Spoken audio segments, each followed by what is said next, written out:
So welcome. I'm Lee Glazer. I'm the Associate Curator of American Art at the Freer and Sackler Galleries, and it's my pleasure to welcome you all to the 20th Pope Memorial Lecture and introduce today's speaker, James Lally. The Pope Lecture Series is named for John Alexander Pope, who was director of the Freer from 1961 to 1971, and he specialized in, among other things, Asian ceramics, particularly Chinese. And it was under Pope's directorship that the Freer's holding of Chinese wares, particularly porcelains, grew enormously.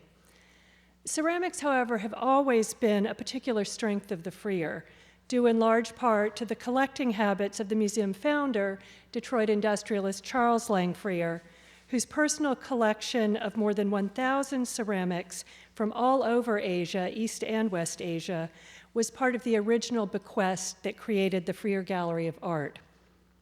Many of those wares, some 254 to be exact, are currently on view upstairs in the Peacock Room as part of a new installation of that space, the Peacock Room Comes to America.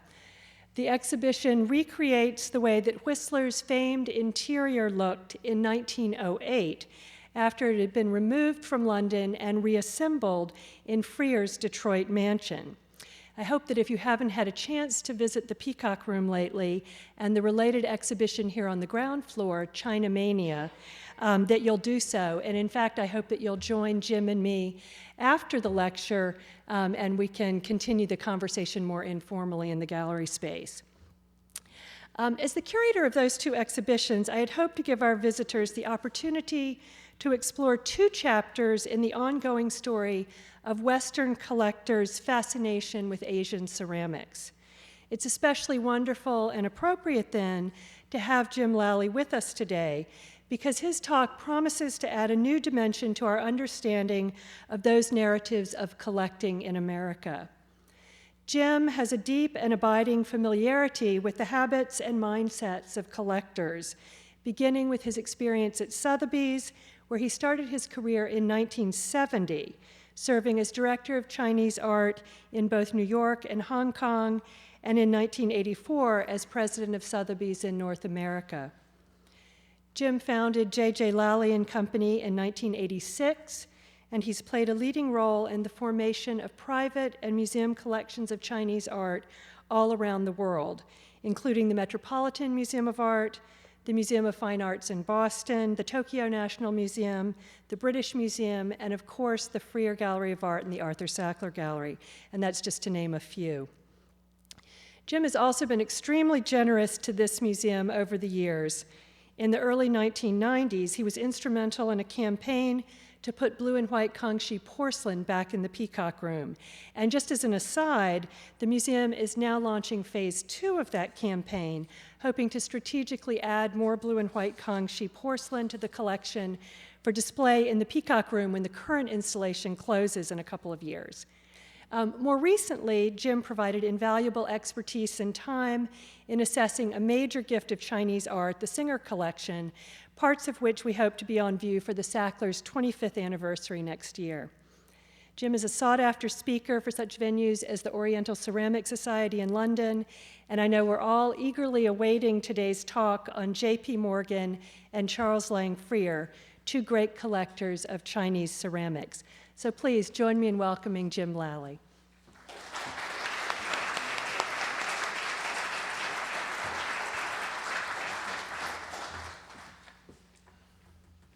Thank you very much, Lee, for that very generous and kind introduction. And thank you all for coming on this beautiful summer afternoon. Before I begin, I must take a moment to acknowledge my debt to some of the scholars upon whose research and publications this talk is based. Most importantly, for J.P. Morgan, I must acknowledge Gene Strauss, who wrote the definitive biography of that great financier. And for Charles Lang Freer, I must acknowledge the work of Dr. Thomas Lawton, Director Emeritus, who with Linda Merrill wrote Freer, A Legacy in Art, A Legacy of Art, an excellent book which I expect is still in the bookstore here at the Freer. And finally, Helen Tomlinson, whose doctoral dissertation at Case Western Reserve University in Cleveland provided many insights and wonderful original material from Freer's letters. J. Pierpont Morgan and Charles Lang Freer both were in the vanguard of American collectors of Chinese ceramics, and both contributed greatly to the advancement of understanding and the appreciation of Chinese ceramics in America. But neither of these two men was the first American collector of Chinese ceramics. Other American collectors preceded them, including the great pioneer William Thompson Walters of Baltimore, who collected for more than 30 years, beginning in the 1860s, in the early 1860s, and published his collection of over 1,400 Chinese porcelains in a scholarly catalog in 1896. A short list of American collectors who preceded or were contemporaries of Morgan and Freer includes Samuel P. Avery, Benjamin Altman, Heber Bishop, Charles A. Dana, John Cadwallader, Sturgis Bigelow, Harry Havemeyer, Samuel T. Peters, Marsden Perry, James Garland, William Laffin, Mrs. Potter Palmer, Henry Sampson, George B. Warren, P.A.B. Widener, and John D. Rockefeller III, and John D. Rockefeller Jr., I should say. But Morgan and Freer do stand out from the crowd because of the quality and the scope of their collections, and because the collections they formed exemplify two very different styles of Chinese ceramics collecting at an important time in the development of art collecting in America. Morgan and Freer were very close contemporaries, and despite their very different origins, there were many parallels in their lives and in their business careers. But the methods and the results of their collecting careers could not have been more different. In the short time available, I will present a brief biography of each collector, followed by a description of how each man became a collector of Chinese ceramics and how he formed his collection. I will show examples of the main contents of each collection and discuss briefly the historical context in which they were formed, the unique personalities of these men, and other factors, including influencing the contents and the ultimate disposition of their collections. Finally, I'll review briefly the methods and attitudes exemplified by these two early American collectors who were buying Chinese ceramics 100 years ago, with particular emphasis on the legacy of Charles Lang Freer. Both J.P. Morgan and Charles Lang Freer were born in the middle of the 19th century and lived well into the beginning of the 20th century. And both men did virtually all of their collecting of Chinese ceramics in the first part of the 20th century, in the years between 1900 and the beginning of the First World War. J. Pierpont Morgan was born in 1837 to a wealthy American family in Hartford, Connecticut. The Morgan family moved to Boston and then on to London when he was 7 years old. Morgan went to school in Switzerland and on to university in Germany. When he began his career on Wall Street at the age of 20, he was fluent in French and German, and with a good grounding in Greek and Latin, he could read Italian quite easily. J.P. Morgan was a very sophisticated and very successful international financier. He was a public figure who lived luxuriously and traveled widely in America, Europe, and the Middle East. In the late 1890s, when this portrait was taken by Steichen, he owned a large house in London and 6 other houses, including a mansion in New York. He owned a 300-foot yacht, which was the flagship of the New York Yacht Club, where J.P. Morgan was the Commodore. He participated in the founding of many of the important American museums and institutions of his day, and was a prominent supporter of several leading American institutions of high culture, including the American Museum of Natural History, the Metropolitan Opera, the American Academy in Rome, the Wadsworth Athenaeum, and the Metropolitan Museum of Art in New York. He was a trustee of the Metropolitan Museum in New York from 1888, and he was president from 1904 until his death in 1913. Morgan also built an extraordinary library beside his Manhattan home on East 36th Street to house his collection of rare books, manuscripts, and drawings. It became a public institution after his death and continues to thrive and expand. The Morgan Library and Museum today is generally considered to be the best collection of books and manuscripts in America, and the collection of drawings at the Morgan Library is one of the finest public collections in America. Although he showed a keen interest in art and traveled widely in his early years and throughout his business life, Morgan did not find time to concentrate on his career as a collector and patron until relatively late in his life, around 1900, after his unofficial semi-retirement from Wall Street at the age of 65. Morgan was a gluttonous collector with an insatiable appetite for all the beautiful things in the world. This is a cartoon from the English magazine Puck, showing the impact of J.P. Morgan on the art market, as seen from Europe. He did not buy art to improve his social standing. He already belonged to the elite, but he was ambitious for himself and for his country. Like all collectors, his motivations for buying were many and complex, but the joy of acquisition was not his main motivation. He had a passion for beauty and a deep interest in history and a deep interest in art for its own sake. He often sought out and purchased entire collections en bloc. In addition to all the books and manuscripts and drawings given to his library and the many other donations made during his lifetime to the Metropolitan Museum of Art and other museums and institutions, at the time of his death, J.P. Morgan's art collection numbered over 15,000 objects. In addition to a voracious appetite, Morgan had developed a deep appreciation of European art and culture based on wide travel, and he had a good eye for quality. But he was not a scholarly connoisseur who made careful study of the many categories or the individual objects which he collected. He was not contemptuous of scholarship or connoisseurship, quite the opposite. He was a great believer in professional expertise.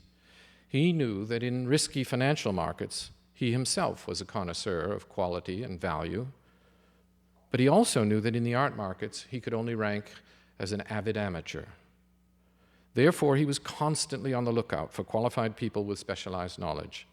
He commissioned expert dealers to search for and advise on the best works of art available in each category of interest. And when Morgan saw something he wanted, he never bargained. He used his wealth and reputation in art collecting just as he did in banking, to draw the really great opportunities to him before anyone else. Like the great majority of Americans in his day, Morgan never traveled to China or to any other part of Asia, and he had very little knowledge of Chinese art. Nevertheless, when the collection of Chinese porcelains formed by the wealthy New Yorker James A. Garland became available at Garland's death in 1902, Morgan acquired the entire collection for $600,000 from the dealer Henry Duveen, who had bought it just a few days before from Garland's heirs for $500,000. The collection, with over 1,000 pieces, had been exhibited at the Metropolitan Museum for many years. It was still on display when Garland died, and with Morgan's acquisition, it did not leave the museum. This is an announcement in the New York Tribune of that great acquisition by J.P. Morgan. Reading Gems from the Garland Collection of Oriental Porcelain Saved for New York by J.P. Morgan. Immediately after he bought the Garland collection, Morgan declared his intention to form a great definitive collection of Chinese porcelains. He told Duveen, quote, "Fill in the sequences and make it complete." Morgan's bills from Duveen in that same year, in 1902, list over $200,000 worth of Chinese porcelains to be sent to the museum. To put his spending into perspective, it is instructive to consider the fact that in 1902, when Morgan spent a total of over $800,000 on Chinese porcelain, the total annual operating budget for the Museum of Art, not including acquisitions, was approximately $175,000. Here's an installation view of the J.P. Morgan collection of Chinese porcelains at the Metropolitan Museum in 1907. I dare say the installations at the Free are a little bit better these days. Morgan continued to acquire Chinese porcelains for the rest of the decade, adding more than 400 additional pieces. He then commissioned a scholarly catalog of the entire collection to be produced by the best art historians available. No expense was spared, and a large selection of the porcelains was illustrated in color plates. It is very instructive to take a careful look at the Morgan collection catalog, taking note of which porcelains were most highly rated, which categories of porcelain are the most plentiful, and what kinds of porcelain are scarce or entirely lacking in one of the best collections of Chinese ceramics in America at that time. First, we note that Morgan chose to collect only porcelains. He intentionally omitted archaeological material, pottery, and stoneware from the collection. There's only one piece of early pottery listed and illustrated in the catalog, and only a very small number of ceramics from the Sung or Yuan dynasty. There are several Ming Dynasty porcelains in the collection, but the selection of Ming ceramics is quite idiosyncratic. A leading collector with abundant resources buying Ming ceramics today would certainly make very different choices. There are, for example, several Ming Fahua type enameled stoneware vessels dating from circa 1500 for the most part, including a fine lotus decorated Mei Ping, shown here. This is about 14.5 inches high, a wine bottle. And there are also some unusual Ming polychrome enameled porcelains. But the Morgan catalog includes none of the 15th century Ming Dynasty Yongle, Xuande, or Chenghua period porcelains, which are so highly prized by collectors today. The great majority of the porcelains in the Morgan collection were 18th and 19th century wares of the Qing dynasty. And the porcelains highlighted as the most important and most valuable of all in the collection were porcelains of the Kangxi period, made in the latter part of the Kangxi emperor's reign, from the 1680s through his death in 1722. The largest category of porcelains in the Morgan collection is monochrome glazed wares. A few of the monochromes are imperial, with inscribed rain marks, such as this example, Kangxi peach bloom vase, about 8 inches high. But most of them are unmarked. The Morgan catalog illustrates many 19th century cabinet vases and many good Qianlong period monochromes of the later 18th century, and a few Yongzheng period monochromes and a good selection of Kangxi porcelain monochromes. The Kangxi period monochromes, particularly these peach bloom glazed small vessels and the larger red Langyao glazed vessels, are presented in the Morgan catalog as the finest and most beautiful of all Chinese monochromes. This is the so-called Langyao red, which was very much sought after. This particular vase was famous in England before he bought it. It's about 18 inches high, and it was nicknamed the Flame. There were many blue and white porcelains in the Morgan collection, and the Kangxi period examples were by far the most highly rated. In Europe and America at that time, the consensus among leading connoisseurs and collectors was that both technically and aesthetically, Kangxi blue and white porcelain was superior to the earlier Yuan or Ming blue and white, and the contents of the Morgan catalog clearly shows this preference. Here's a typical Kangxi blue and white covered jar, about 21 inches high, and it was this vivid violet blue that was so highly prized by collectors in that period. Same kind of blue and white that you'll see in the exhibition Chinamania upstairs, which was so highly prized by Whistler and his contemporaries in London. The Morgan collection also contained a large selection of Qing dynasty polychrome enameled porcelains. And there are a good number of Fami rose enameled vases, jars, dishes, and bowls in the Morgan catalog. The eggshell thin porcelain dishes and bowls decorated in Fami rose in the Yongzheng and early Qianlong periods in the 1830s to 1850s. Those are very well represented in the Morgan catalog, particularly the very elaborately painted type with multiple complex borders. This type of Chinese porcelain had been fashionable in Europe and England throughout the 19th century. Here's an example of that category known as Fami rose because of the appearance of the rose-colored enamel early in the 18th century. Of all the polychrome enameled porcelains in the Morgan collection, it is again the porcelains of the Kangxi period in the late 17th to early 18th century, which scholars writing the catalog and J.P. Morgan himself considered the most important and the most beautiful. The numerous vessels and figures enameled on the biscuit in the Sansai palette are lavishly illustrated in the catalog. But of all the Kangxi enameled porcelains, the Fami verte enameled vases, and particularly the color ground examples, such as this green ground dragon vase of the yin-yin shape, very large vase, 28 inches high, these are presented as the most desirable and the most significant. And among the color ground enameled porcelains, the black ground, so-called Famille Noir enameled porcelains, are the rarest and the finest and the most beautiful of all. These are presented as the best of the best. Morgan's prized Famille Noir porcelain, the very large black ground yen-yen-shaped vase decorated with blossoming prunus in bright red, the so-called red hawthorn vase, when he acquired it from the Salting collection in London, was considered his great treasure. There are many different Famille Noire porcelains in the Morgan catalogue, and the large Famille Noire vases such as this are treated as the most important of all his porcelains. At the turn of the century, Famille Noire enameled porcelains were regarded as the supreme achievement of the Chinese potter by most of the top collectors in Europe and America. The Famille Noire covered jar from the Morgan collection, this one, which is 27 inches high, this porcelain was bought by John D. Rockefeller III very soon after Morgan died for the highest price at the time, and is now in the Metropolitan Museum of Art. When it was in John D. Rockefeller's, I said the third again, I beg your pardon. John D. Rockefeller Jr., of course, was the man who purchased it after Morgan's death, and long after he died was given to the Metropolitan Museum of Art. Here's a period photograph of John D. Rockefeller Jr.'s parlor, showing how these porcelains were displayed at the time. And you can see the Famille Noire jar and cover in the center of this display. And some other porcelains shown in cabinets and on tables around the room.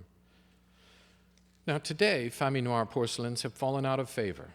And in fact, a large number of the Famille Noire porcelains in museums and private collections have been shown to be fakes or altered. That is to say, some were skinned blue and white porcelains, which were then redecorated in the Famille Noire palette to satisfy demand. These porcelains with black grounds later added are Kangxi porcelains, but the decoration is later. But the correct dating of some specific examples is still very difficult and very controversial. This type of black ground Famille Noire, shown here, a 28-inch high vase from the Morgan collection, once considered the best of the best, now is seldom seen on display. The origins of the craze of Famille Noire porcelains in the late 19th century remains obscure and subject to various interpretations. When Morgan was collecting Chinese ceramics, China was still ruled by the Qing dynasty, and the Manchu Empress Dowager, Cixi, was still on the throne.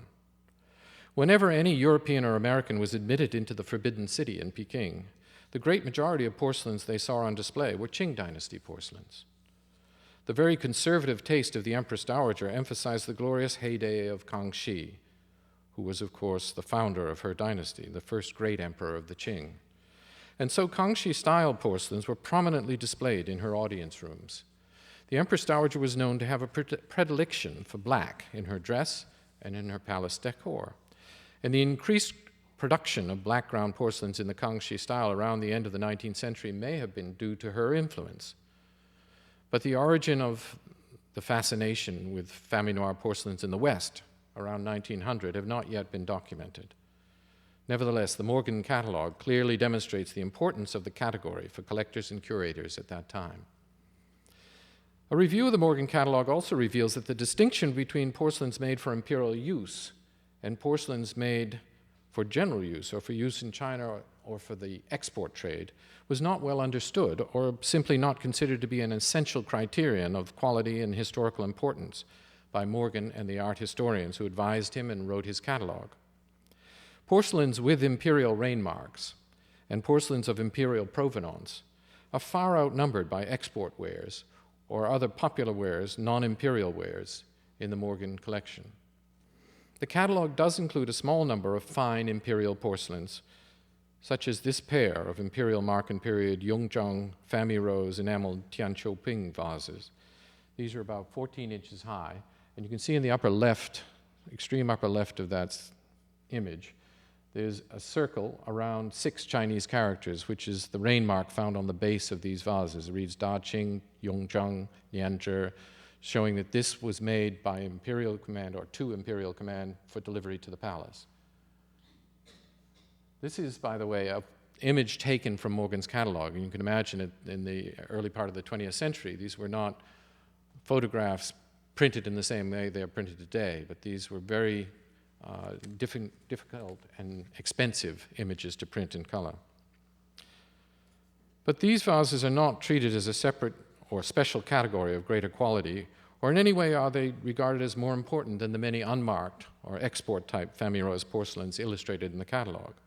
Porcelains of this type and quality would have been virtually unknown outside of China before the sacking of the Summer Palace by the Anglo-French Expeditionary Force in 1860, and so their relative rarity and art historical importance was not widely understood outside of China in Morgan's day.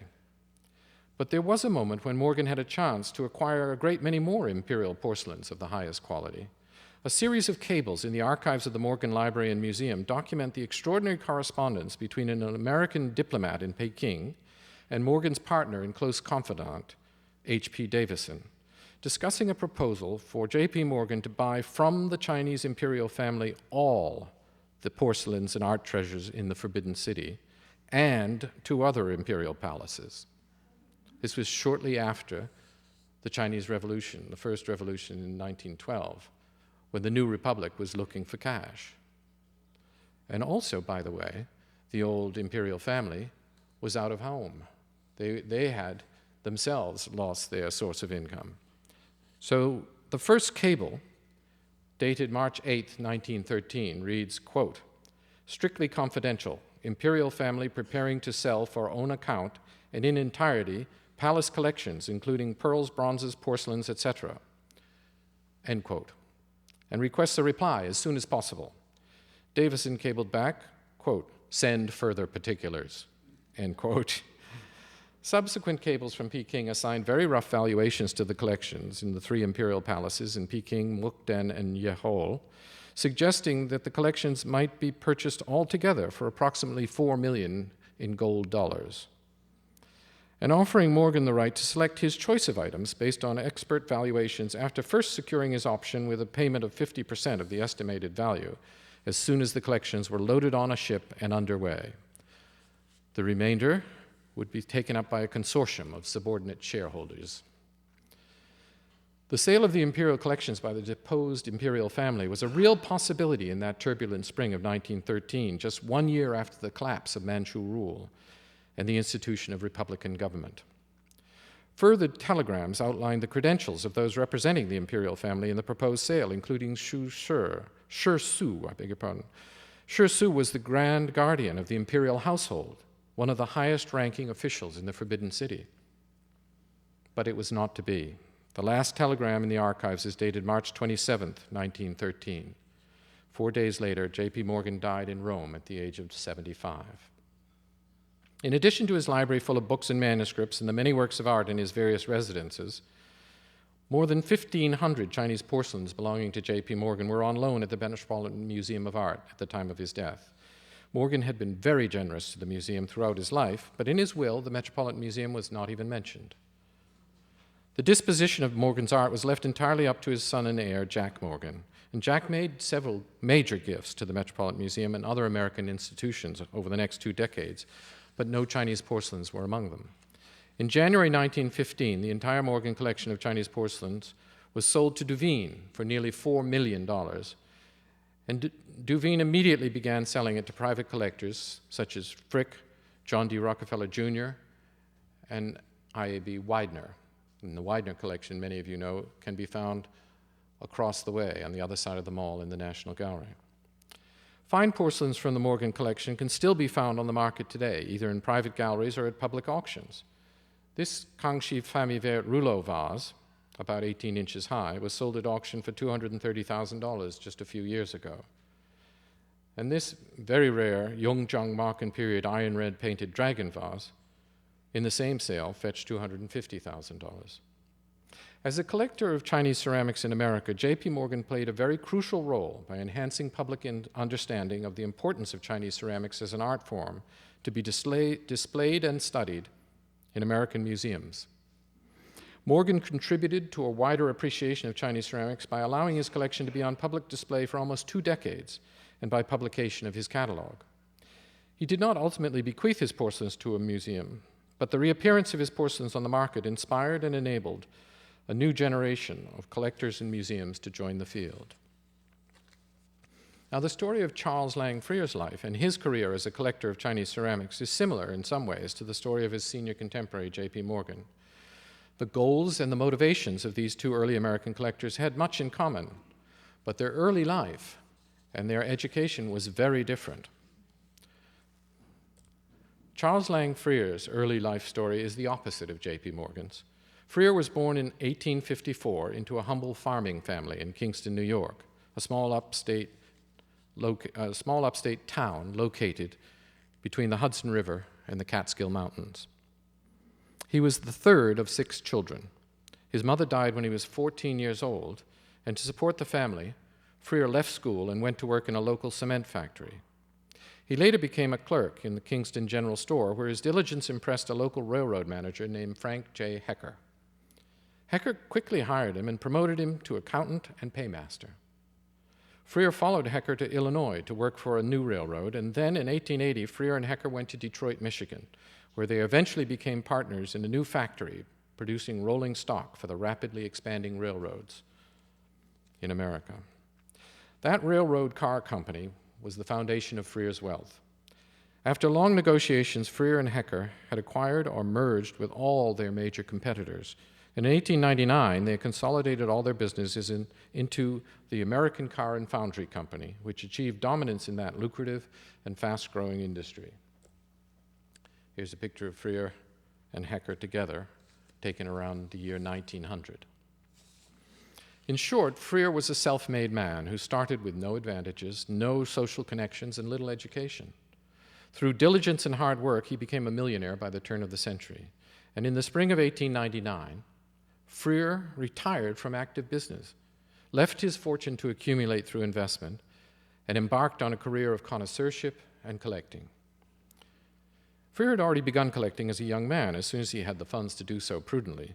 But like Morgan, he did not begin with Asian art. He began with purchases of modern European etchings and engravings, and he had soon assembled a very large collection of prints.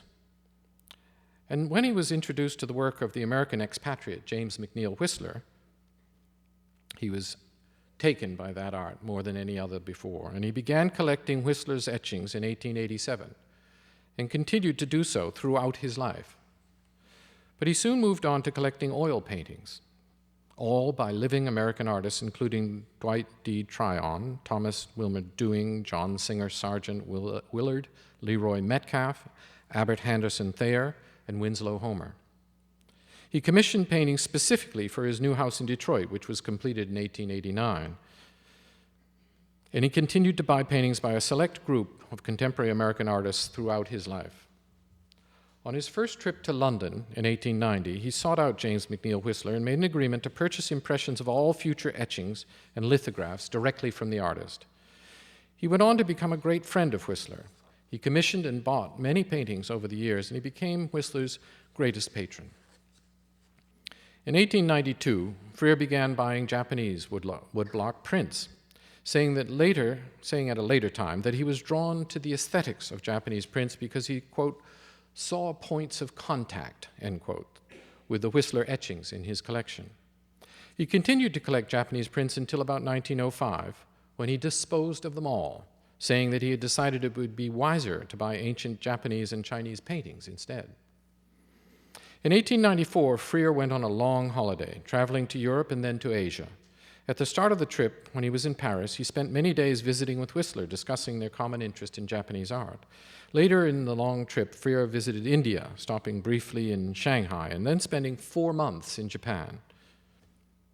Here's a photo of Freer in Japan with his good friend Hara Tomitara and others, taken in 1907. While in Japan, Freer bought very little, but his admiration for and appreciation of Japanese culture developed and grew. He had a few introductions, but he did make some more important contacts, including an agent for Yamanaka and Company, who was an important influence on his later collecting. In 1899, when Freer retired from business at the age of 45, he traveled to Europe and bought a villa in Capri.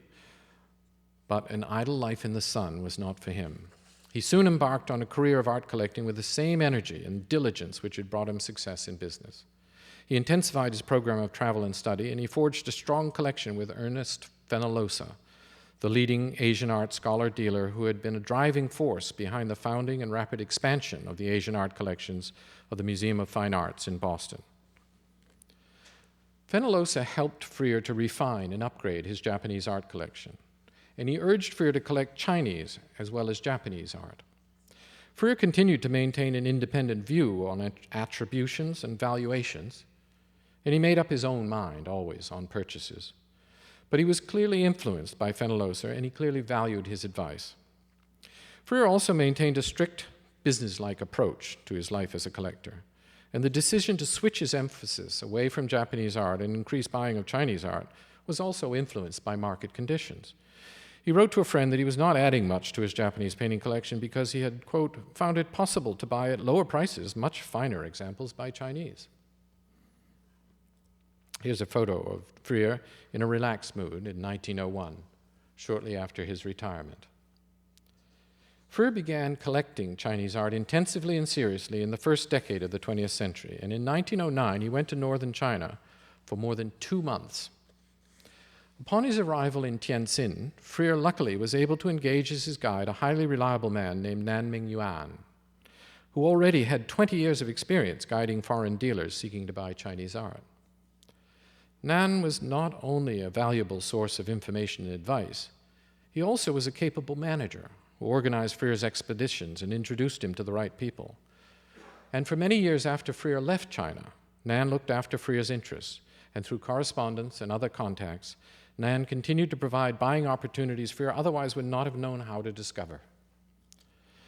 As a result of introductions provided by the American Embassy and by both foreign and local dealers during his travels in China, Freer was able to meet with local Chinese collectors of Chinese art in Beijing and elsewhere. He was very impressed by what he saw and very grateful for the information and tutelage he received there. He wrote to his old partner Frank Hecker in Detroit, quote, "The Chinese collector is a masterful teacher, and I only wish I had known some of them during the early years of my association with Fenollosa. How much it would have meant to both of us." The highlight of Freer's visit to China was his visit to the Buddhist cave temples at Longmen.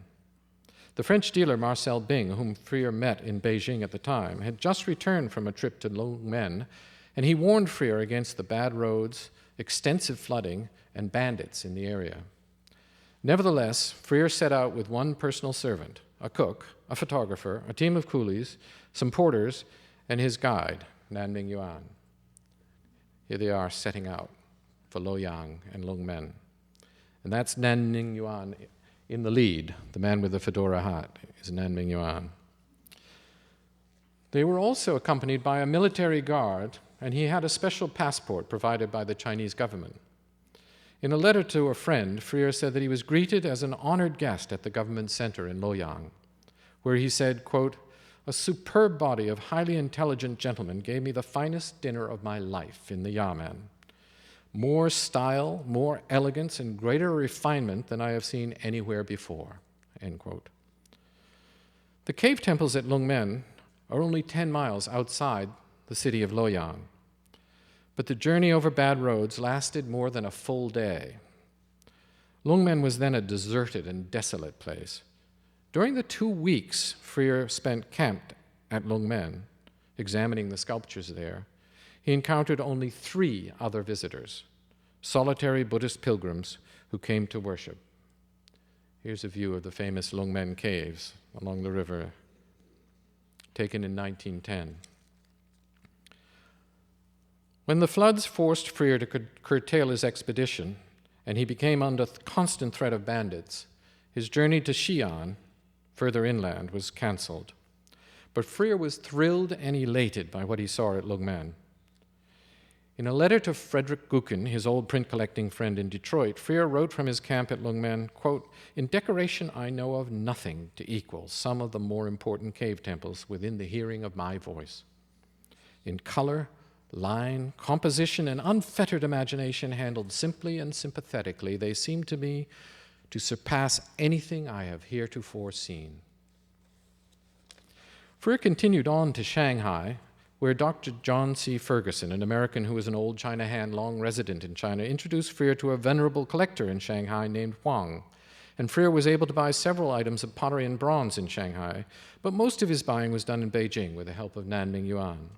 At the end of the trip, Nan organized transport for 8 large shipping crates full of purchases, including one reported to weigh 323 pounds. Freer often stated his preference for Chinese ceramics very bluntly, saying, quote, "The fact is, I do not purchase porcelains. I'm interested in fine, early Chinese pottery," end quote. When he visited the Imperial collections at Mukden with an official introduction provided by the American Embassy, he was shown the Kangxi porcelains, which had impressed and delighted the foreign visitors who had preceded him. Freer waited politely and then insisted that the Chinese official open the other closets to show him the Sung ceramics and the best of the Ding wares. After his return from China, Freer suffered a stroke in 1911 and never again was able to travel outside of America. But he did recover, and he did continue to collect, buying at dealers and auctions in New York and elsewhere. And he continued to refine his collections. Here's an autochrome of Freer with a painting by Whistler, and this image was taken by Alvin Langdon Coburn in 1909. Freer found joy and spiritual enrichment in art, and he wanted to extend the same opportunities for the same benefits to others. Long before his trip to China, Freer had decided to bequeath his collection to the nation and to establish a unique museum, a permanent home for the American and Asian art collection which he had assembled and was continuing to build. In January 1905, Freer formally offered the collection to the Smithsonian Institution as a national museum to be established after his death. He proposed that he should continue to expand and refine the collection for the rest of his life, and he sought many severe restrictions to preserve the purity of his vision of a museum which would, quote, "focus proper attention on the common aesthetic mainstreams feeding both Occidental and Oriental art." The Smithsonian Board of Regents, made up of American politicians and museum men who were both unfamiliar with Asian art and uncertain of its value and importance, raised many objections and engaged in prolonged negotiations. But when President Theodore Roosevelt gave his support, the deed of gift was finally signed in May 1906. The total number of artworks in Freer's gift was destined to be increased more than 4 times by the time of his death in 1919. But in the original gift, 1,000 works by Whistler and 60 other American artists was balanced by over 1,400 Oriental works of art, including 950 Chinese and Japanese ceramics. In 1919, when Freer died, the final list of Chinese ceramics donated to the museum added up to 526 items. A survey of the contents of the Chinese ceramics collection Freer gave to the nation in 1919 reveals it to be the polar opposite of J.P. Morgan's collection. There were no Ming or Qing porcelains. Freer concentrated almost exclusively on wares of the Sung dynasty and earlier. The single largest category of Chinese ceramics in the Freer gift is Junware. Junyao and Junyao type wares account for slightly more than 20% of the total. Here's an example of wares made at the Jun kilns with this wonderful sky blue glaze. This is a lotus bud-shaped pot, just as sort of the size of a grapefruit, would have been used perhaps as a water pot. When judged according to our current standards, the quality and dating of the Jun wares, these wares from the Jun kilns acquired by Freer, vary quite widely. From classic Sung dynasty shapes such as this jar, which Freer acquired at the American Art Association auction of the Goodrich Collection in New York in 1903, to the typical Yuan jar with purple splashes, purchased from Yamanaka in 1913 for $3,000. One of the most important of all Sung's acquisitions, however, was a great Junware vessel. And here's one example of the finest Junware, which at the time was considered to be Sung, and for many years regarded as Sung, but now is regarded by many experts to be made at the very end of the 14th century, either very late Yuan or early Ming. This is one of the best of his Junwares, and another example, a flower pot with a flaring rim, is to be seen today up in the Peacock Room. But many of these Junwares, all donated as Sung Dynasty Junyao, are now recognized to be later wares in Jun style, such as this Shiwan Guangdong Meiping, made probably in the late Ming period, 17th century rather than the 12th century. The second largest category of Chinese ceramics in the Freer gift is Zizhou pottery wares. Once again, the quality of the items varies widely, but there are some real treasures, such as this superb Northern Song Dynasty carved Zizhou jar, which Freer purchased from a dealer in Shanghai for $450. Another superb Northern Song Zizhou vessel in the Freer gift is not carved, but plain. This large Zhulu Xian type white pottery Meiping, purchased from Huan Chongkui in Shanghai in 1914 for $1,000. But there are also many later wares purchased as Song Dynasty pieces in this Zizhou section of Freer's gift, such as this pottery Meiping, purchased from R.E. Moore in 1894 as a Song piece, but now generally regarded as late Ming. It should not surprise anyone that after a century of further study and research, the dating of many of the Zizhou pieces has been revised. This fine turquoise glazed Zizhou guan, originally purchased as a Song Dynasty piece, is now agreed to be an excellent example of Yuan Dynasty type, which seldom survives in such excellent condition. Perhaps the best of all the brown glazed Zizhou vessels acquired by Freer is this very large Meiping with rust brown painting on a black ground. Dark brown, actually, reading as black. This large vase was acquired from Yamanaka in Japan for $1,000 in 1917. Freer also acquired some wares of the famous Jizhou kilns, such as this Yuan Dynasty bottle vase with tortoiseshell glaze, purchased from Siegfried Bing in Paris in 1901. Again, this one can be found in the Peacock Room if you hunt around long enough. Probably because of his long association with Japan and Japanese dealers, Freer also acquired many tea wares.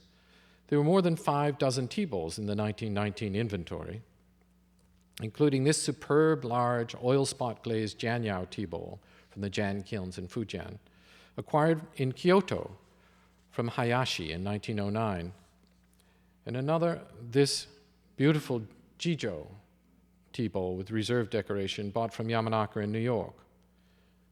And one of my favorites, the Longchuan Celadon tea bowl, acquired from Yamanaka, which has had a gold rim added, and where there was a small chip in the rim, the mount was allowed to dip down into the chip, make it look like a drip of sauce. Freer acquired very few Celadons, very few of these Longchuan wares. This is one of only 10 Celadons in his total gift of 526 Chinese ceramics. Freer bought many Yingqing glaze pieces, including this carved Meiping, now attributed to the Yuan Dynasty, which he acquired in Japan.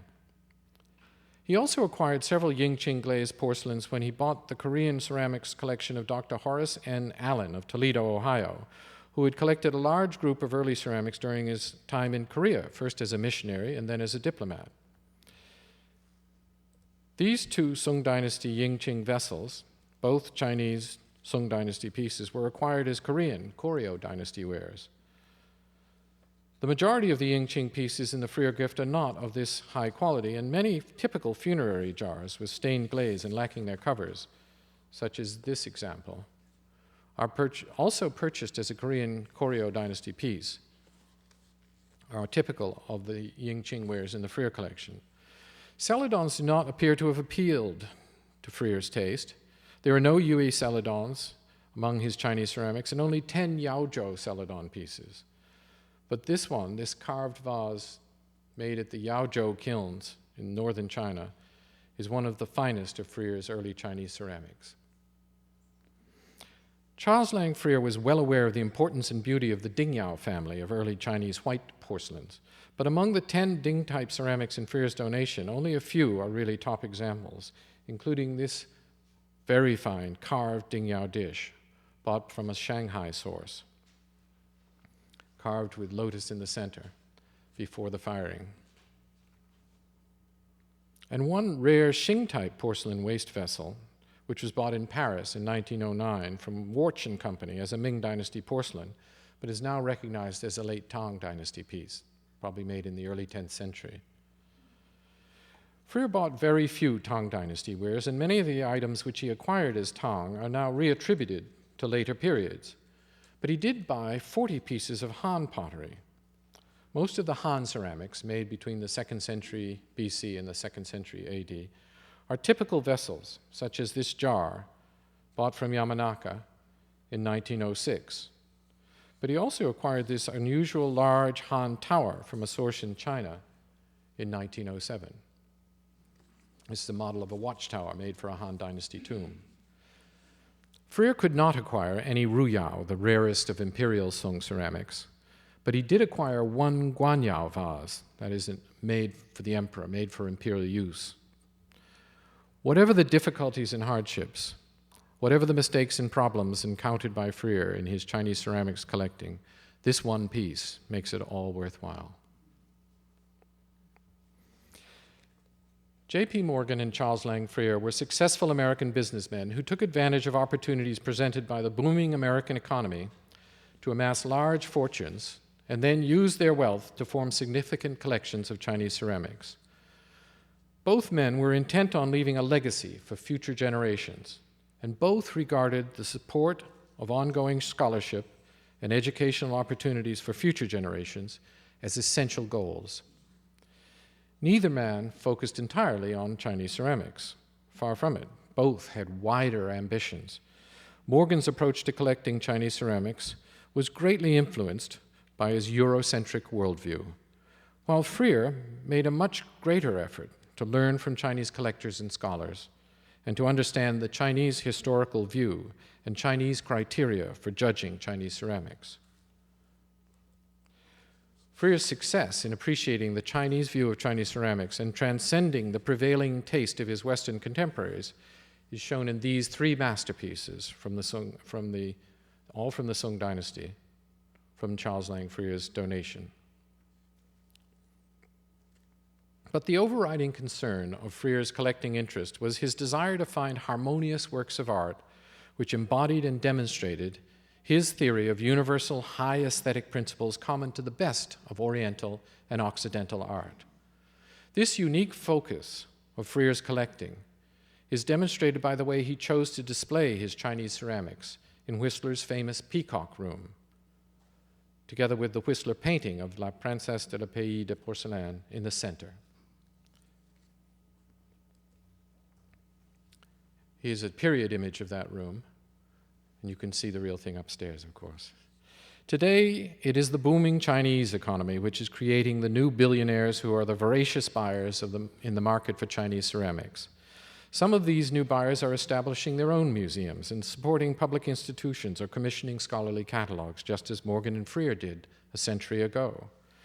The art market has grown and developed into a much larger international forum today, but we can also see still many parallels with the essential dynamics of the art market as it operated 100 years ago. There's also one very significant difference, however, between Morgan and Freer's style of collecting and one aspect of the prevalent style of Chinese ceramics collecting around the world today. Morgan and Freer never bought for investment. The profit motive had no place in their collecting activities, and it never occurred to Charles Lang Freer and J.P. Morgan to treat Chinese ceramics as an asset class or a unit of monetary value to be traded for profit when the market timing was right. They saw Chinese ceramics as a manifestation of man's genius, objects of beauty and intrinsic worth with the power to lift the spirits and elevate the minds of those who learn to appreciate them.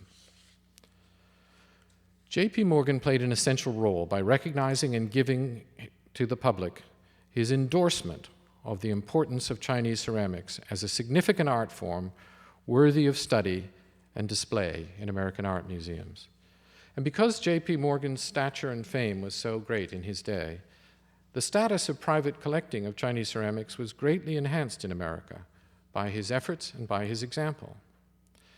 But in the field of Asian art, Charles Lang Freer's goals were far more ambitious, and his achievements are more important and longer lasting.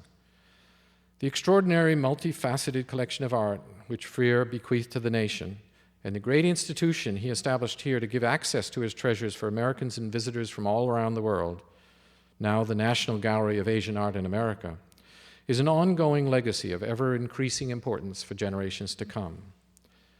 Like J.P. Morgan, Freer was a tireless, dedicated, methodical collector, throughout his life. But unlike Morgan, Freer did not follow the prevailing taste of his times, and he was unwilling to allow the orthodox views of leading authorities to shape his collection, as J.P. Morgan often did. Freer had great respect for the art historians and art dealers and fellow collectors of his day, and he was always willing to listen and to learn, but he steadfastly maintained an independent point of view, and he refused to delegate or defer to others any essential decision or choice. All of Freer's collecting and his fundamental reason for establishing the Freer Gallery was to demonstrate his personal theory of art, including a revolutionary view of the common basis of beauty in art all around the world. In his collecting and his study of aesthetics, Freer's goals were as lofty as Einstein's. He wanted to show the essential points of contact between East and West in the arts, and just as Einstein sought a unified field theory to explain forces governing the physics of the universe, Freer sought a unified theory of beauty to explain the power of art around the world in every culture. This Peacock Room, as it is now installed, with all the ceramics as they were personally collected and carefully arranged by Freer, was designed by Charles Lang Freer to be an embodiment of the universal theory of beauty which he sought to demonstrate. Whether or not you accept his thesis, the Peacock Room, filled with ancient ceramics from around the world, is a delight to behold. And I invite you all to take the opportunity to go upstairs and see it now. Thank you.